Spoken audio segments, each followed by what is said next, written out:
Welcome to Happy Hour Conversations podcast, where we normalize hard, emotional, and raw conversations, such as grief, infertility, mental health, menopause, and all other sister-friend talks, sprinkled with a lot of laughter for the soul. We encourage our community to focus on areas of growth, becoming a better version of self each day, and exercising in faith over fear.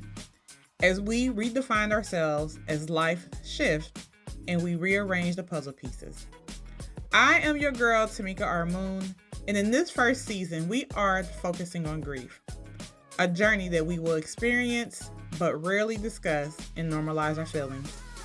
Be sure to subscribe to our podcast and follow us on IG at Happy Hour Conversations Podcast. Before we jump into the episode, let me share this week's affirmation, which is taken out of a book called The Complete Works of Florence Shen. I am as necessary to Almighty as He is to me, for I am the channel to bring His plan to pass. I thought this affirmation was so powerful and wanted to share in this week's episode. So let's jump right into it. Welcome to Happy Hour Conversations. Your girl, Tamekia R. Moon. And today we have a special guest with us. Would you like to introduce yourself? My name is Tori Millerton, and I am so excited to be here. Well, thank you. We appreciate you saying yes. Can you tell us a little bit about yourself? I'm a widow. I became a widow at 48. I have 3 sons. Right now, I'm currently employed, but I'm on sick leave. I like to write. I like to spend time with my grandkids and my kids. How many grandkids do you have? I have 2 that are mine, and then I have 11 bonus grandchildren. Okay. And then how many children do you have? 3. Three. Okay. And I have 4 bonus children. That gives me the 11 grandchildren. Okay. So kind of in a blended relationship. So that's a new part of me that I'm learning because I'm an only child. Okay. So siblings are very interesting to me. The dynamic of having a sibling and growing up with a sibling. I watch my children grow up together. My biggest job right now is really myself. You know, I've experienced a lot of death here recently, and they were pillars in my life. So just rebuilding myself. So that's a little bit about me. Okay. Well, thank you for sharing. Let's jump right into when you first met grief. Well, it's a little story behind that. When I first met grief, it introduced itself as an acquaintance. Had never really lost anyone that was very, very close to me. But when my mom lost her mom, I was able to see grief at that point. Didn't grieve the way she grieved, okay, because she was my grandmother. She was older, but my mom had lived her whole life with her mother, and they were very close. So I watched that transpire. And at that point, I had a small piece of empathy for what she was going through. But it wasn't until she passed away that I actually met grief. So, in doing so, I wish I could turn back the time and have more empathy for my mom and what she was going through. Because my mom and I were very, very close. She was more than a mother. She was my buddy, my ride or die. She would tell me I was wrong, but she would hide the body type.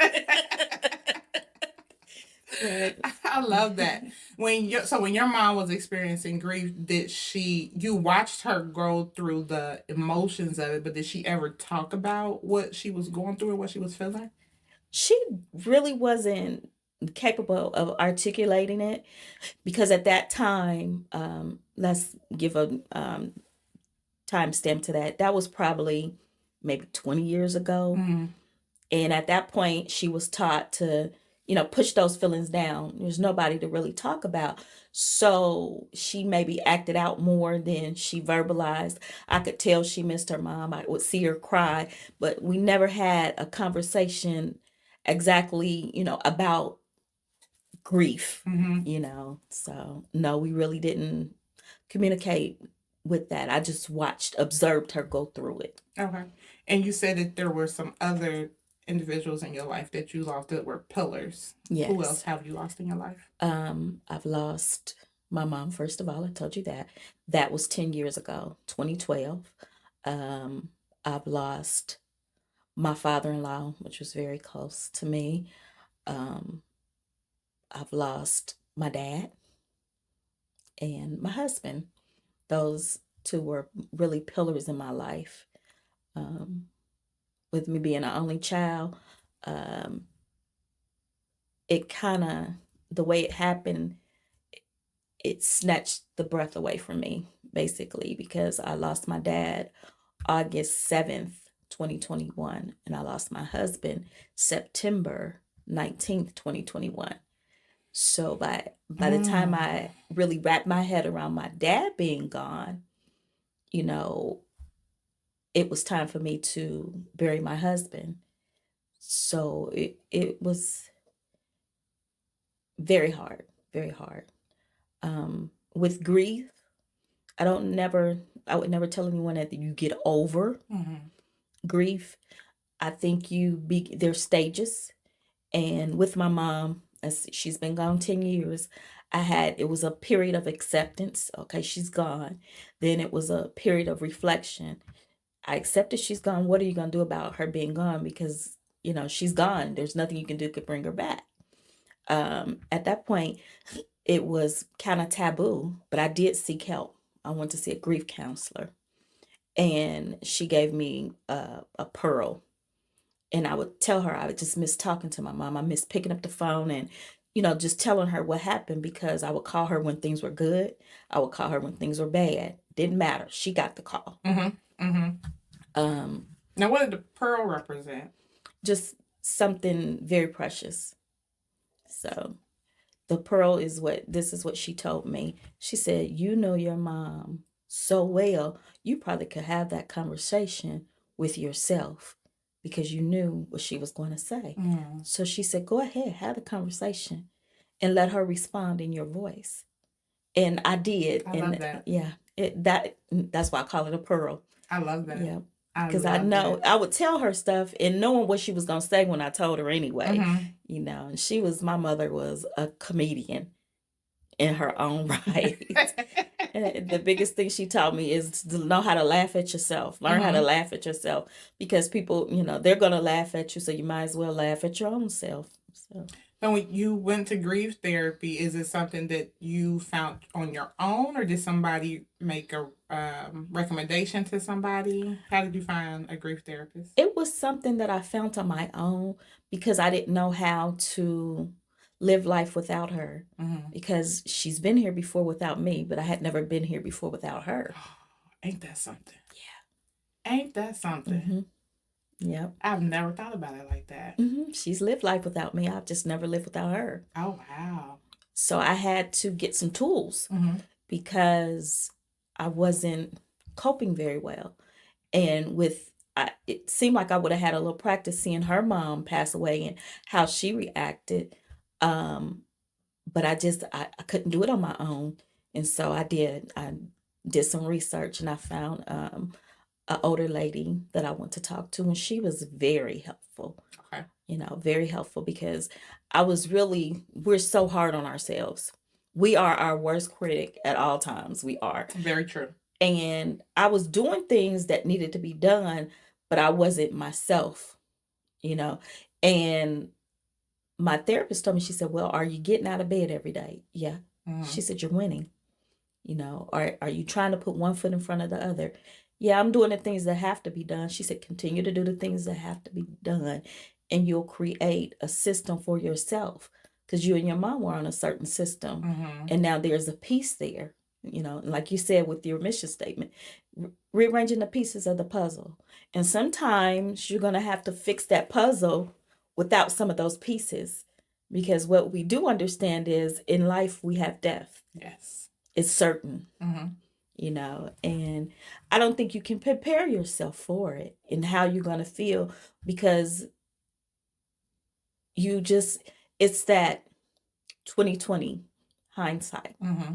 You can't go before because there's no way you're going to know, so. Now, was it unexpected with your mom, your dad, and your husband? Was any of it unexpected, or was it like a walkthrough, right? So sometimes when it's unexpected, you experience the one blow, but then when you have to walk a journey of somebody being sick and then losing them, you're walking two different journeys. So can you elaborate a little bit? With my mom, she told me, my mother, we have a really sick sense of humor, but I'm going to tell you this because it's the truth. My mother was dying like 12 years before she died. So when she would say stuff like that, because she would always say, well, you're going to miss me when I'm gone.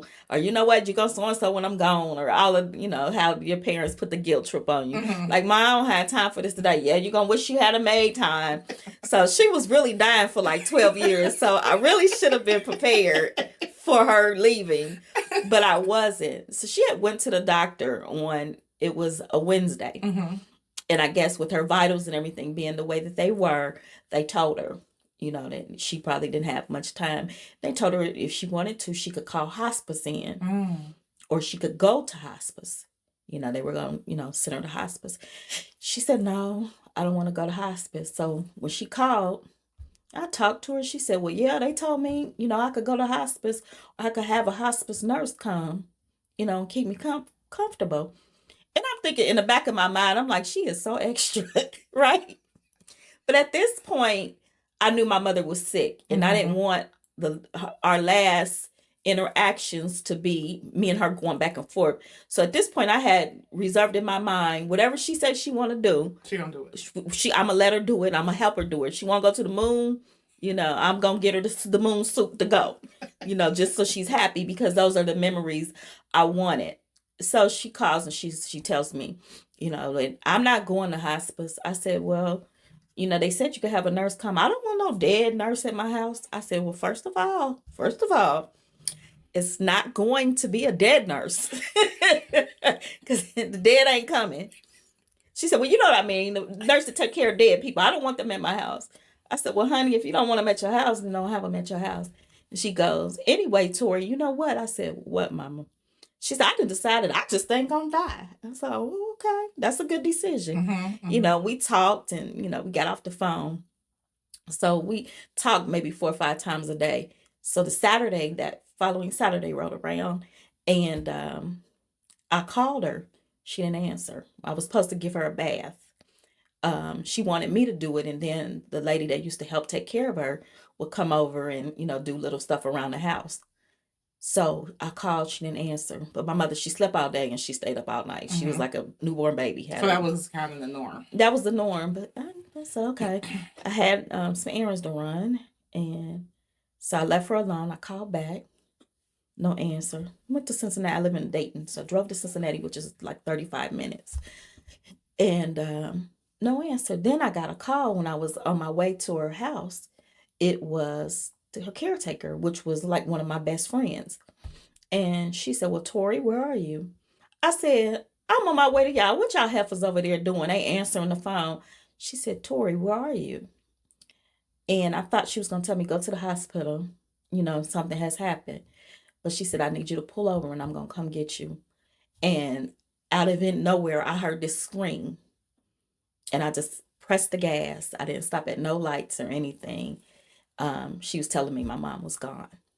And so I got there and I used to tease her all the time because she would fall asleep on the toilet. She would get a 9 and fall asleep. And so when I got there, she was, in the restroom. And I looked at her and I was like, she ain't dead. She just asleep. That's how peaceful she looked. So I wouldn't say that it built up to that. I knew my mom had been sick for years. She's always had medical issues. So I didn't really prepare myself for it because you can't. Oh, yeah, I agree. And with my dad, a few years prior to him having the heart attack that took him out, I always say he loved me till his heart gave out. He had an aortic aneurysm. They caught that and he got back healthy. So no, we didn't know he was sick. He had been kind of moving a little slow, Mm-hmm. but he was 68, 67. And so, he slowed down a little bit, but we didn't know. So that was kind of sudden.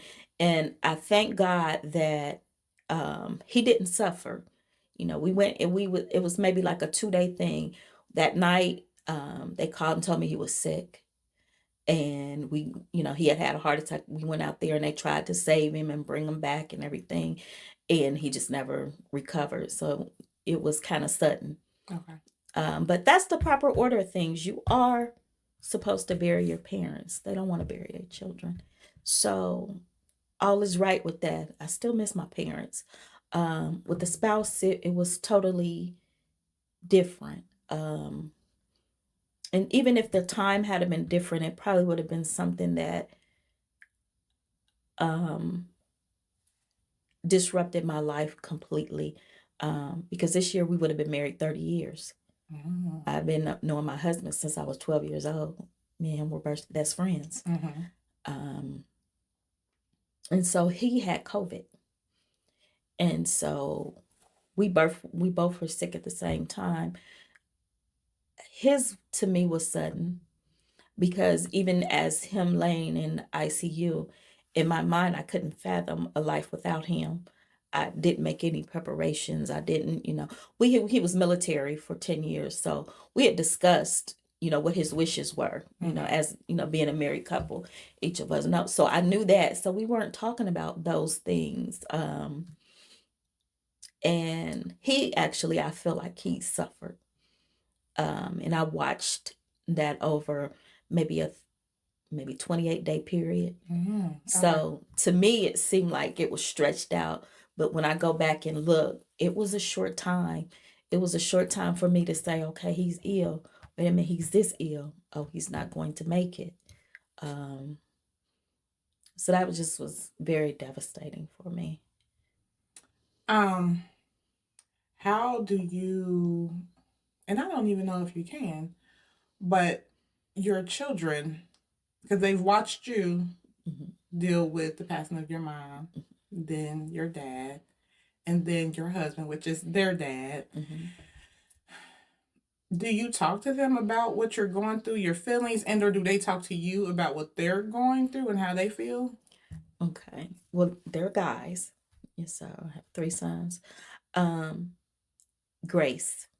I give them a certain amount of grace, probably an overwhelming amount of grace, because I can see from dealing with my mom, losing her mom, they have very small point of reference as far as me losing a husband. Now they've lost a parent. Mm-hmm. So, and they did it we did that happen so close together.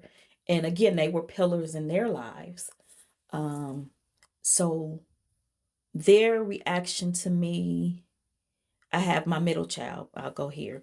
My middle child he feels very deeply. So he puts up a big front. So maybe 6 months ago, I called him and I'm just bawling. He's like, Mom, are you still crying over daddy? I'm like, yeah, I'm still crying. So that one, he's rough on the outside, soft on the inside. Mm-hmm. So he's kind of kept it to himself how he dealt. Okay. How he's dealing. And he'll say things like, I lost my dad. And I'm like, yeah, I know, because I lost mine too.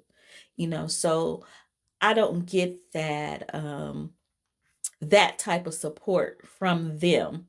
And nor do I expect it at this point. I thought in the beginning, I had to think back, like, how were you able to support your mom? I couldn't because I didn't know the feeling that she was feeling. I still had my mom. Mm-hmm. And I wanted my mom to be my mom, but here you are grieving over your mom that's gone. You still got me. And I think that's the position my kids are in. You still got us though. And I have my oldest one, I tell you, he has become the man that his father would be very proud of. He's there for me. He doesn't really talk about the loss. He'll share memories. Mm-hmm. All of them, I encouraged them to go see someone professionally to get a grief counselor, but none of them took me up on that. And my youngest one, he grieves, and he shares the memories with me and tells me he misses his dad. And he feels like it's unfair because the older two had him longer.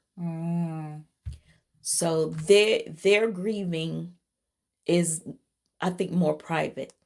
And one of them is married, and I think he shares more with his wife than he does with me, as it should be. Absolutely. And I'm just glad he has somebody there. But again, she hasn't had that loss that he's had. So I think, unfortunately, you don't know until you know. You don't know until you know. And that is so true. Yeah. So true. And it hinders people really from trying to be there for that person that's in their life that lost the person, because you don't know. And and once you've experienced it, you realize, oh, I don't know, I didn't know. But sometimes you've done a disservice to the person already. So I think it's important that when you find that out, you do go back and you say, you know what, I didn't know because I didn't know, but now I know. And that's healing for the other person and for you as well. Yeah. Yeah. I had someone explain it in a way that made sense. It's almost like you found a space to be happy for the other person that they don't know just yet, because it's innocent, and they almost are still like in a childlike stage of not knowing that piece of life. Yeah. And so when she said it, I was like, oh, I guess you're right. Like, it's a good thing. It's a good thing they don't know just yet, and it's innocent, and they're still in a childlike stage. And so I know what I've learned is to find my community, right? So meaning talk to people that have went through the experience. And not necessarily, and you don't know it until you start talking to people, and you be like, what did you say to me? Okay, I'm ready to punch you right now. Right, right. I mean, because grief is so exposed, and I think we've been taught to cover it. Nobody wants you always talking about that. Nobody wants you always, well, I'm living it.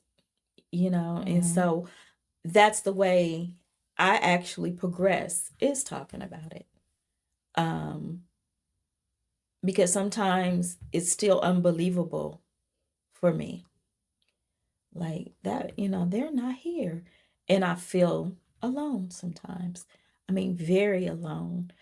Because I felt like maybe if I had siblings, it would probably bring us closer together. I was just gonna ask you, being the only child, have you found a community of people, right? So meaning like, excuse me, whether it be friends and or just when you went to grief counseling, just people in general that may have lost a spouse, their mom, their dad. Have you found the community of people to connect with? Unfortunately not. Okay. And when you're in that position, a lot of people say there's not one out there. So then why don't you create one? Why don't you reach out to young widows? And, so I've thought about doing that. My community consists of my mother-in-law, really. Okay. My husband was our only child. She lost her only son. Our grief is different. She carried him up under her heart, and she had to say goodbye. That's out of order. He was supposed to bury her. But I call her my Naomi, and I'm her Ruth. So she's a big part of my community. And she's growing with me. She's grieving with me. We cry together. We laugh together. We're creating new traditions together because, we always kind of did things together. She was always over to the house. We did Thanksgiving, Christmas. All of those things change, and you have to be able to create new traditions, and part of you sometimes is like, why am I creating a new tradition because somebody else is just going to die. Well, they are, so that's why we have to really live each day to the fullest. Mm-hmm. And when you do that, you honor the people that you've lost, that's gone on before you. And you always keep a part of them with you. You do. Like I've met someone that I deal with. I have I don't know if you're supposed to say boyfriend or at my age, what are they called? Because he's not a boy. That's a good question. I don't know. My dude, I don't know. This is new. I mean, because I've been married for 30 years. Yeah. So the whole thing where that's a whole nother subject. Okay. But in doing so, within my grief, my mother-in-law pulls me out sometime. Mm-hmm. And she's like, this guy is really good to you. You're going to have to, let that go because he's sharing all of him with you. You got to share all of him with him. And then me and my husband didn't break up. He died. So I was still in love with that man. Yeah. So. That's powerful though, especially to have her step in and tell you. Yeah. That's deep and dope. Deep and dope. Yep. Wow. Deep and dope. Wow. What inspires you dealing with so much loss? What inspires you each day to push through life? Because I know I may live to be 80, but that's not much time. So that inspires me to push through and get to the people that isn't God's plan for me. Because if somebody's waiting to hear something that needs to come out of my mouth, reach their ears, touch their heart for them to react. Mm-hmm. And so I think about that when I feel like giving up. Like, no, God still has me here for a reason. I'm not too clear on the reason, but I know that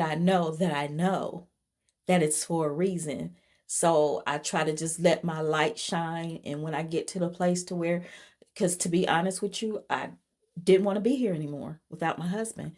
I mean, because every thought, every plan I had was based on what he and I were going to do, what we were going to do. And, the kids are grown, so we were empty nesters, so we were just like Siamese twins almost. So that's the push through is I know God kept me here for a reason.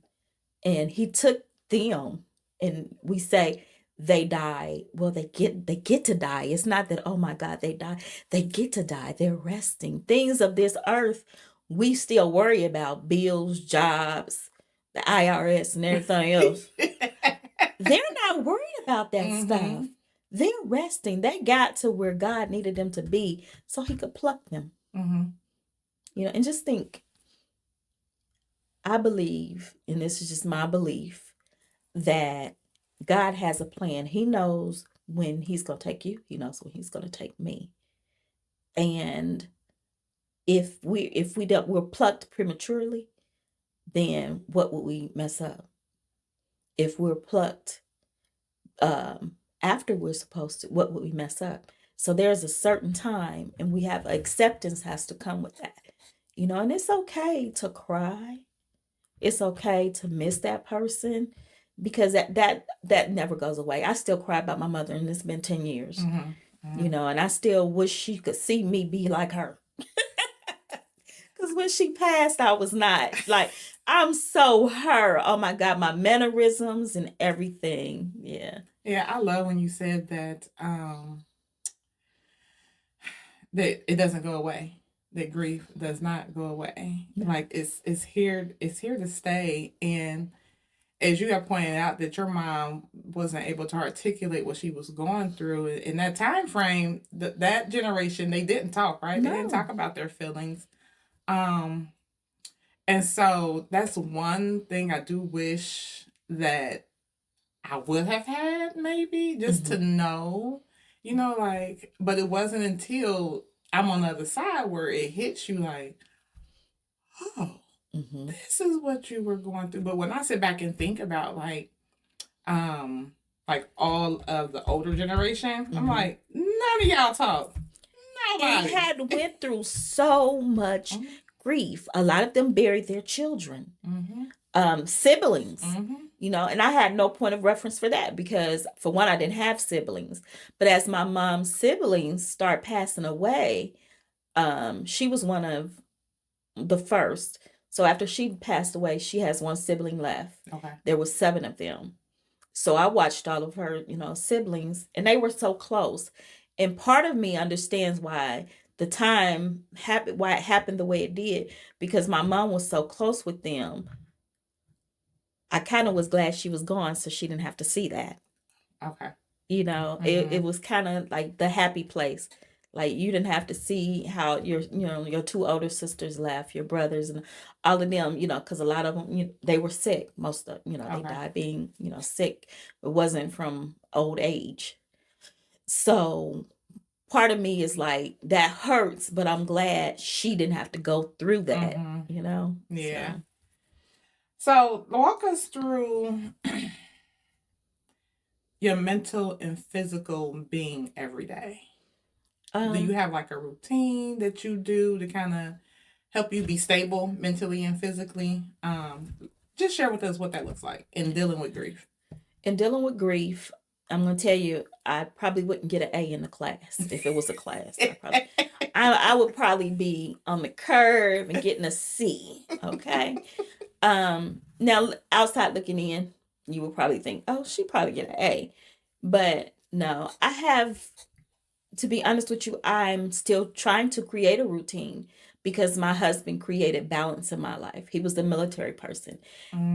He set it up, and I made it run. So I'm not a good person to set things up. So initially, when he first passed away, I was scatterbrained, just really scatterbrained. Couldn't figure out my work life. I still haven't gone back to work. I deal with depression. I also deal with anxiety. And the good thing is I'm dealing with it. I'm in it, but I'm dealing with it. And I'm not at the place that I'm going to be, but I see that place. So in terms of routine prayer, and sometimes the prayer is as short as, help me, Lord, I don't know what to do. I know you know what you're doing, but you did take the people, because I didn't do anything without my dad and my husband. Those were the men in my life. So every decision I made, even dealing with the boys or the men, my young men, I've handled it the best that I could. Okay. And he would be proud, but he also would say, wait a minute, Tori, excuse my F them kids. And so me trying to compensate for him not being here, I think the first year or so, they took advantage of me because I was the yes person. He was the no. Because my son would come in, Mom, can I use your car? He'd be like, no. But that's just how, we parent. And so with me just being here, he was my protector. He was my covering. And I know God covers me, but I was used to having my covering here. So I have not learned a routine yet. I get up and I do what I can do. And that's that for now. Listen, let me tell you something. Sometimes that's just enough, right? My sister taught me this question, like, she said, you need to ask yourself every day, can I make it through the day? Can I make it through the day? And when she said that, I was like, you know what? I'm going to add that to my every day. Can I make it through the day? Because I can only focus on the day, right? Because, we're human. So we're trying to focus on tomorrow, next week, next month. Oh, yeah. Next year. I have that bad. I'm not an in the moment person. So a lot of times I'll miss the gym that I'm having because I'm so busy thinking about what I got to do or what needs to be done or where I should be. And I'm trying to teach myself now, be in the moment. Be present. Because you don't know if you're going to have the next moment. And if you don't, you want to be able, I think about dying a lot more than I ever did since I lost my husband. Yes. Okay. Even the preparation of me being gone, and then what life looks like for my sons without me. And what do I want to make sure that I get in them before I go? So, yeah. So, kind of, well, I don't know if I want to use the word preparing because I don't think you can ever be Well, prepared, that's but giving them tools. giving them tool and really preparing them. And what we do while living should be in preparation of death, because we know that's coming. We don't know what tomorrow's gonna look like, but we know for certain at some point we're gonna get to lay down and rest. I mean, really rest. And we've got this thing backwards. We think it's supposed to be sad, Mm-hmm. but you also have to find the happiness and be happy for that person, especially, if you have somebody that's sick or somebody that's older and then lived a life. I'm not referring to young people that lose their lives, with sickness or accidents, but I'm saying somebody that's just had a full life. Mm-hmm. Like, to me, my grandmother, Mm-hmm. she had a full life. I was in some strength. I was happy for her. She get to lay it down. She's Mm-hmm. seen, all kind of things come to pass. So. I can relate to that because I think when my grandmother passed, my mom's mom, I wasn't sad. Mm-hmm. And so, but she also lived to be like 80? Yeah. 80 something? Old, right? Good life. Good life. And I thought they wasn't sad because of that, right? Mm-hmm. But then in hindsight, truth was they lost their mother. Yes. They lost their mother that they've known however old they were at the time, right? Yeah. It goes back to she's lived here without them. They've never lived here without her. Yeah, and so I was just like, oh, okay, like I wasn't sad. Grandma in a better place. She not, like all of those things. And I'm like, okay, they okay, but they wasn't okay. No, they was not okay. And so I like to say that the happiness and the pain of it can coexist. Yes. Right? Mm-hmm. Because like you said, like we're sad and because we don't talk about it, and you should be sad, right? Mm-hmm. Especially when someone has made a huge impact in your life. And that's your day to day. And it's your day to day, right? It's your routine. It's what you know. Mm-hmm. But the other part of it is I'm still here, right? Because like you said, we all gonna leave here. So while the body of us is still here, how do I manage this part of me? Because it's the work you got to get through, right? You got to get through the sad part, and then it's like, okay, now I can be happy. And sometimes, well, all the time, most times, you revert back, and then you back happy. So it's almost like boom, boom, boom, boom. Because you can have a scent, like I can smell somebody with my husband's cologne on, and it'll sit, it'll just gut punch me, for lack of a better phrase. It will punch me in my gut, and or a song will come on. And it'll take me, back to, oh my God, he's not here. But with I guess there's no blueprint. Because my mother was something different to me than my husband. My dad was something different to me than my husband. So you have to create your own blueprint. You can't create it for anybody else. Everybody has to have their own. And I think that's why grief is so complicated, because you can't blanket it. Yep. You can't say this will work for you because it worked for me, because it doesn't work like that. Complicated and personal, even to like when you said like siblings, right? Like I have siblings. Right. And so, and I think even though we have each other, it still can be a lonely place because grief is personal. It's personal. It is so personal. But the other side is like, okay, I do have siblings, but everybody's journey is different, right? And then they're, you interacting in grief and they're interacting in grief, and sometimes the grief is bigger than you are. So your sister may be having a conversation with you, she thinks, but you may be talking to my grief. Because you don't know what day I've had, you don't know what song I've heard, or what I got up, what I even dreamed about. And that's where I've learned to like check the temperature. Mm-hmm. Like you check, like just check the temperature, see how each other's doing. Because I may want to talk about something, but it also may be a trigger. But you don't learn that until you walk through it and go through the experience, right? And so it's complicated, but I want to make sure to help normalize grief. Yeah. And to help make sure people know, like, you can be sad. That is your right. That is But as you long can as you also need be to. happy. Mm-hmm. You can also be happy. And you just have to live through marrying the two together and figuring it out. Yeah, because there's no right or wrong answer. It's multiple choice. I agree. I agree. So let's jump into this. You said that you are dating. Yes. Okay. So this is a real question, y'all. What do we call it after what? I'm 44. So what do you call it after 40? I'm 50. I don't know. It's showing the world is not boyfriend. What do you call it? Yeah, so people out there, when you figure it out, let her know and she'll let me know. Yes, please. So let's jump into that. So you're dating. Do you want to elaborate how that came about? I didn't want to date. Okay. I had went out with a couple of friends or whatever here or there. And just wasn't ready. I'll tell you, I'm still in love with my husband.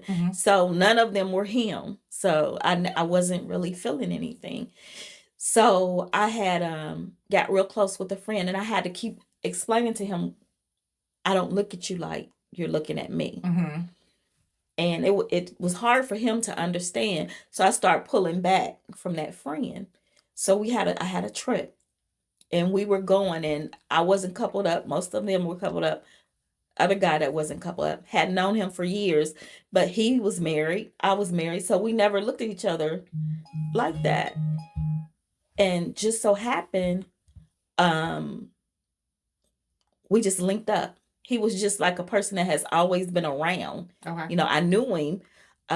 We just started talking, and we went while we were there. It was 2 incidents where we were somewhere, and we were the only ones that weren't in a couple. So y'all had already been knowing each other. Okay, all right. It was a 50th birthday trip. Okay. So my best friend is his cousin. Okay. So he had his own room. I had my own room. We were in an Airbnb. And it was just like he just kept popping up in my room, and we were talking. If I went in his room, he was in my room, and we were talking. We weren't flirting or anything. We just was, reacquainting ourselves because we've been knowing each other since we were little kids. And towards the end of the trip, I think the trip was maybe 3 days, her boyfriend or dude or whatever y'all gonna give us to say was with her, and he was having a birthday party, and so he asked me to go to the birthday party with them. And that was my first little hint, like, oh, I think he might like me.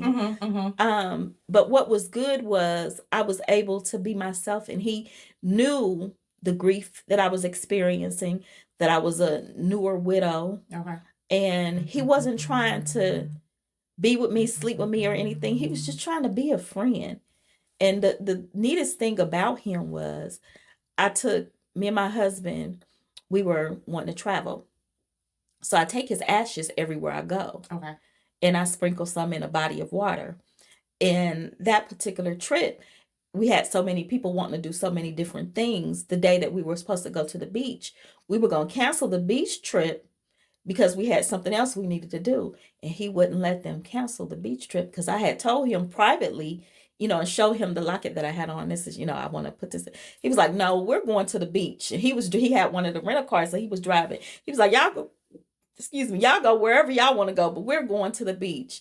And instead, he walked up there with me, and he was like, you need some time alone? I said, yeah. So he stepped off, but he didn't go far. And so when I start walking back, I was crying, and he comforted me, not like my boyfriend or not, but like a human being, like a person, just saying, like when a child falls and you pick them up. He was there for me.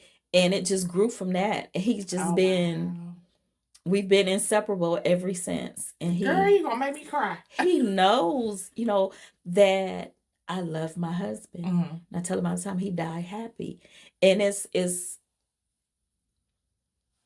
just feels like it's always been. You know how you have somebody that's in your life, and we talk and we laugh. It's not work. It's yeah. not taking the piece of you that you don't have to give.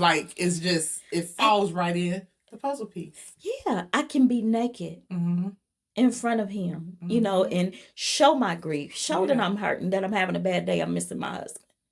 You know, and he tells, and we'll get ready to go on a trip, and he'll say, Tori, you got your ashes?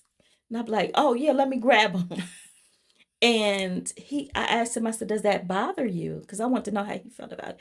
I'm like, does it bother you that I take him on trips with us? He was like, no, because everything you've told me about him, he just feels like an old friend. You know something? Oh, wow. So he's not even, because I could see some men trying to compete with a dead man. Yeah. You know, like, I don't want you to have memories of this man. But he allows me to have my memories. I love that. And I love that. Now, was there ever any guilt or, well, you have kids, so let's put all that in there, right? Was there ever guilt, and then how did your children feel? They felt a little betrayed. Because initially, like I said, I had, you know, went out with friends or whatever. Not truly no dates, because I would always tell them I'm just really not ready for it. But again, I'm an only child. I don't have a whole lot of family. So, you know, I didn't want to always be alone. My middle son had told me, don't bring nobody to his house. My oldest son told me, if you need something done, I can do it. You don't need nobody to do nothing for you. You know, so they were very protective, because their whole life, all they ever see me with their dad. Yeah. You know, but fortunately, I did it in a way to where I made them come around. I didn't take him around. He might have been there when they wanted to come over, and that's how they met. Because I call him Batman. And so when my middle son met him, I said, "This is Batman," and he goes, "No, he's not Batman." He said, "What's his government name?" And he told him, shook his hand and told him what his name was and everything. And so later on, he said, "Don't never do that to me." I said, "What do you mean? Introduce somebody by a slang name or whatever?" I said, "Why?" He said, "Because if you go somewhere with him and you missing, how I'm gonna tell him you were Batman?" You were Batman. So, honey, listen. Then my oldest one tells me, he said, "Listen, I'm gonna tell you now, dating now is not dating like in the 90s. Wait a minute. Now he might be he owns something there. So they were just very protective, but the verdict is in, and right now all of them really, they like him. They like who he is in my life, and they like who he has become in their life. Oh, okay, y'all. Listen. Y'all keep seeing me wipe my eyes because this is emotional right now, okay? It's all happy tears is what you're seeing. But oh my goodness. Wow. So they all love him. I love that. And his girls love me. How many girls do he have? He has 4 daughters. They're all grown. Wait a minute. He have all girls and you have all boys. Oh my goodness. So it's like the Brady Bunch. That is so funny. Oh wow. All right. So anything that I did not ask that you want to share? You know what? Actually, I do have one other question. Of course. What advice would you give to someone who may find themselves being a widow, and I would assume there's probably pressure with, trying to figure out if you want to date, if you don't want to date. So what advice would you give to an individual that may be in that same space? If it feels right, then go with it. If it doesn't feel right, then don't go with it. Everybody is going to carry their backpack of grief. Let your bag of grief be your bag of grief, and their bag of grief be their bag of grief. You have to really go on what your heart is telling you and what you feel, because unfortunately, you're going to make some people happy, you're going to make some people mad. And the thing about it is, you can't go jump in their bag if they have it on their backpack. So be true to yourself. Be true to your God and yourself, and everything will line up. I love that. I love that. So what I was going to say before that question just popped in my head, is there anything that I did not ask that you want to share, say, at this moment? I just want to encourage everybody to really stop sometimes and just realize how precious life is. Life is precious. And if it's not going to matter in 5 years, don't spend a lot of time on it, thinking about it. To give yourself some grace. Live in grace. That's what I have to say. I love that. So before we close, we do have we call them rapid fire growth questions. Okay. So the first question is, share one of your favorite affirmations with our audience so they can deposit into their affirmation bank. Okay. It's real simple. You are enough. You are enough. Y'all know how I feel about affirmations. Get pen and paper and write that down and put sticky notes on them. You are enough. Second question is, name a book or a self-help tip that has helped you grow in your journey in grief. Oh, I have a book. It is why can't I think of her name? You're gonna help me think of her name. Okay. I'm gonna tell you. And I see her face. Oh, I got her name. Viola Davis's book. Okay. It's just phenomenal. What this woman dealt with as a child growing up and who she is now. Oh my goodness, it's fabulous. And she's not sponsoring me or anything, but if you know her, tell her. Y'all better know Viola Davis. Hit me up. Like personally, hit me up. But her book is really something. It's do you have the name of it? I do not. No? Okay, let's see if we can find it real quick. Viola Davis. Okay, but can you tell us about the book? It basically just shows how she grew up and why she had the ethic that she had. Different things, because each family, there's issues in each family, and the issues she dealt with her family and growing up and being poor and not having certain things. Sometimes she didn't even have lights. Just the bare minimum of things that you need, not what the wants. And what I don't want to give the book away, but kind of what pushed her to be that Oscar winning woman that she is. I love it. This is the book. Yes, what is Finding Me? Finding Me. Very great book. Male or female, very great book. Okay. Young or old, it's an easy read. Nice. I love it. Well, we want to thank you for coming on. Mm-hmm. And so right before we get ready to exit, we do want to thank you with one of our t-shirts. Oh, thank you. So here you are, because again, we like to focus on encouraging our community to grow, just be better versions of themselves, and exercising in faith over fear. And in dealing with grief is, there's a part of growing that you have to find and work through, right? Yeah. And so I like to call it the growing part of grief, because there are different spaces and spectrums that you just have to grow in that we don't necessarily talk about. But I want to help normalize it. So I just want to say thank you for coming on. Thank you for having me. So we about to close. Is there anything else that you want to tell our audience before we close? Nope, I think we summed it up. All right. Well, thank you all for joining in on the Happy Hour Conversations podcast. I am your girl, Tamekia. Thank you. Tori Millerton signing off. Bye. Thank you for joining the Happy Hour Conversations podcast, where we discuss heavy, emotional, and raw conversations sprinkled with laughter. Be sure to follow us on IG at Happy Hour Conversations podcast, and also subscribe to the podcast to stay tuned to our weekly Happy Hour Conversations.